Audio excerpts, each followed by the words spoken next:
Thanks, Susie. So although my name and Susie's name is up here on the slide, I really want to thank all of the people who are in our mentor network. Many of you are in the room today who have helped give us some feedback and guidance and given us case studies throughout our reports, our project. So they've really been a fundamental part of making this project work. So I want to start by telling you a little bit about why we decided to do this project and why we thought it was really, really important. And the reason is really that biosecurity decision making is really difficult. For a start, there are a lot of different things that you have to think about or consider when you're making biosecurity decisions. So for a start, there's all of the technical and scientific information, so things about the biology of the pest, and the current circumstances of the infestation. So, what about the pest's life cycle? Do we know how far it's spread? Do we know what time of year it's active? And along with all that scientific and technical information, we also have to think about the practical information about being able to mount a response. So what are our legal requirements or legal restrictions? What about the logistical considerations? Do we have the people? Do we have the technology? Do we have the right equipment? Can we get to where we have to go? Is it in the middle of a swamp? What are our logistical requirements for being able to launch some kind of management action? And then what are management options that are available to us? So what are we really practically able to undertake in the field? So there are lots of different things that we need to consider, and often with many of these difficult biosecurity questions or decisions, there's 20 or 30 things that we have to think about simultaneously to make these decisions. And it's been shown that people can really only think about 7 things at once. They can really only consider 7 things. So these decisions can be really difficult to make and consider all those things at once. In addition to this, we're moving more towards shared biosecurity responsibility, and that means involving industry in our decisions. Now, there are lots of really fantastic benefits of involving industry in our decision-making process, but one of the things that does complicate the situation is then we've got more decision makers that we have to try and involve, and that can make it more difficult to come to a consensus. We also can sometimes have people who are less familiar with the decision-making processes, and so we need some way to be able to bring those decision makers to the table so that they can really effectively be involved in the decision-making process. So although our decision-making is risk and science-based, we have to consider lots of practical considerations. We have to be able to make decisions across a wide range of different biosecurity areas, so from prevention and preparedness through to response, recovery and management.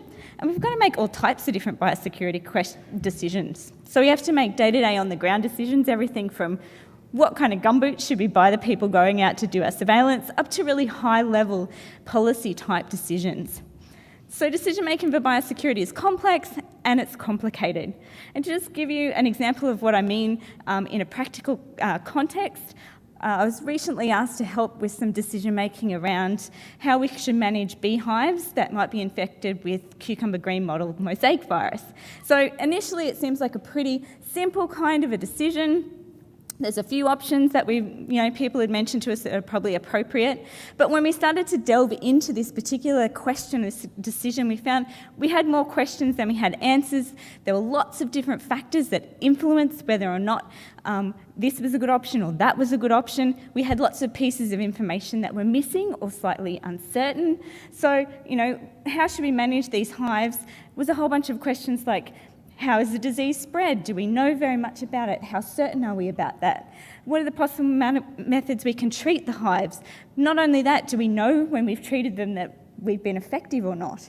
Can we take them somewhere else? Can we put them somewhere else? Well, first we need to know what kind of plants are the hosts so that we can make sure we're putting them somewhere that they're not going to be exposing other hosts. So there's lots of different questions that came out of it, and it was quite a complicated decision, which initially seemed quite simple. So the real aim of our project was to develop a framework for sharing risk management and decisions between government and industry and other stakeholders to better our plant biosecurity outcomes for Australia. So we wanted something that was applicable across the whole range of spectrum of different biosecurity decisions, that was scalable from small decisions to large ones, and it was really practical and easy to implement. And that was the main thing that the people who we were seeking guidance from in our mentor group told us, that they wanted something that was really simple. Lots of people had developed things, some people had developed things in the past that were complicated and they just didn't get implemented. So the people that we really were keen to have as our end users and we thought we were really going to benefit from this project were largely our government and industry decision makers. So we wanted to provide them with some clarity around the decision-making process so that they knew what they were going into. Particularly for our industry partners, we wanted them to have a structured and consistent method in which they engaged with government to make decisions. We wanted to be able to have quicker consensus and therefore quicker response times, because the quicker you can get on top of a pest, the more likely you are to be able to eradicate it or manage it effectively. And we also really wanted to have better documentation of our decisions so we can have transparency, accountability, and better communication of why we've made particular decisions. So our strategy for this project was to first develop a decision-making framework. We then developed a tool guide to go with that and a structured way in which people can engage with the framework. We used case studies to test and evaluate the framework, and then we've got a bunch of training modules that we're using to get people to start using the framework. Throughout that whole process, we've been engaging the mentor network to make sure that we're still doing the types of things that will be effective for them, developing the type of framework that will be usable. So to develop our decision-making framework, we started with what was already out there. So there are lots of decision-making frameworks in areas like emergency management and the military, where people have to make decisions quickly, effectively, important decisions, in which they're often under a lot of stress and there's a lot of things they need to consider, and there's also sometimes very limited information they have to make those particular decisions. So we took those ones that were out there and we modified them to make them more appropriate for the biosecurity context. And then we took that to our mentor network and we got them to give us some feedback, and we refined the framework based on that feedback. So the framework itself consists of a range of different guidelines on risk governance and how to make good decisions. One of the key components of the framework is a series of steps for making decisions. I'm not going to read them all out, but if you're interested in it, we have a guidebook that's going to be available soon that has all of these steps in it. And we go through in quite a lot of detail how to perform each step effectively and some tips on doing it quickly and being able to record it well. Our tool guide, or our decision guide, consists of 5 main components. The first is a pretty introductory bit about why we need to make better decisions and how we can go about that. The next is our decision framework and how to go about making good decisions and how to follow each of those steps that I talked about just before effectively. The next section is about how to not get caught in decision traps, and I'll talk a little bit about that in just a minute. Then we have a part on how to assess information and evidence effectively and determine if you've got enough information to make a decision, and how to pick where your information comes from, what's a good source of information, who should you talk to, what types of experts should you be using. And then finally, we've got a section on decision tools, which starts with a guide on how to decide if you need a decision tool, because not all decisions need tools, and what type of tool is effective. And then we talk about each of the different types of tools, and I'll talk about that more in a second. So let's go on to the section about decision traps, because I want to give you a feel for what information is in the tool guide. And so one example that we go through as a decision trap is anchoring. And so anchoring is what happens when you present people with a piece of information first up, and that first piece of information, their brain processes that as more important than anything that comes after it, so they tend to come back to that piece of information.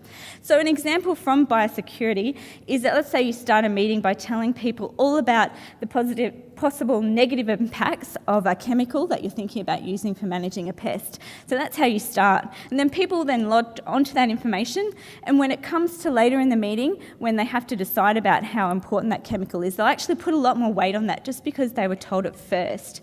And so that's one of the traps that people can fall into when you start doing decision making, particularly within groups. And so the tool guide goes into what those traps are, how you can identify them, but also how we can prevent falling into some of these traps when we're doing decision making so we can make better decisions. So a good example here for our anchoring is that if you wanted to try and make sure you weren't doing anchoring, aren't being affected by it, you need to be first very conscious of the order in which you provide your information, and make sure that you're providing neutral information first or very balanced information first so that people aren't anchoring onto that information. Another good example here is if you wanted to ask experts for an estimate of something, let's say it's how long a pest can survive outside its host, you should always first ask them what their estimate is before you tell them what your estimate is or what other people's estimates is. Otherwise, they will tend to tether their estimate to the information that you have already provided them. So a lot of these things are quite simple things that you can do day to day in your decision making, but they can make a big difference to how effective the decisions you're making are. And the final section in our tool guide is how to choose a good tool. Some decisions are simple, you don't need a tool. Other decisions can be quite complicated and you might need something to assist you. And there are a lot of tools available, and so we provide some practical information to go through and pick the appropriate tool for what you need to do for the particular decision that you're facing at the moment. We provide you with a good description of the tool and how to use it and how it works, and then what types of problems the tool is good for, some of the benefits and pitfalls of the tool, and then some examples from Biosecurity where we've applied the tool. So some of these are real-life problems that we've actually gone and used the tool for, and others are hypothetical, but they all revolve back to things that we would do every day in biosecurity decision-making. And just to give you an example quickly of one of the tools that we might have in the guide, that we do have in the guide, is a decision tree. So most people are quite familiar with using decision trees, and a good example of one is just like a taxonomic key for insects. And these are good tools. It's quite an effective tool when you have to make a decision really regularly, and that decision usually have sufficient information to make that decision. So there's lots of times when a decision tree is a good tool, but there are also some times when you shouldn't use decision trees. And this is particularly when you don't have sufficient information or you have high levels of uncertainty in the decision you're making. Because I don't know if you guys have been like this, but you've gotten to a decision tree and you've got to a point and you can't go any further because you don't know that next step, and then you get stuck in the tree. And so there's lots of times when particular tools just aren't effective for decision making. So we give you some advice on that.